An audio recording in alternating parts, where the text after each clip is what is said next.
โอ้ยจ้าพี่น้องเด้อที่ผู้ค้าก็บ้านน้ำดามเลยที่ค้าบ้านบ้านเหียนกันเลยเอาเจ้าฟ้าหาดามไปสอนเอาโซกันเลย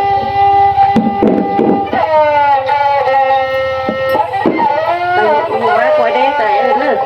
ไปกันมาเลยว่าสาวสาวem đi đón gì với Nhi ấy.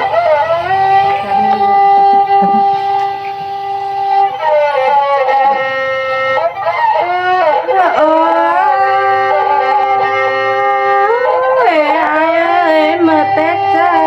quá nhà kề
sẽ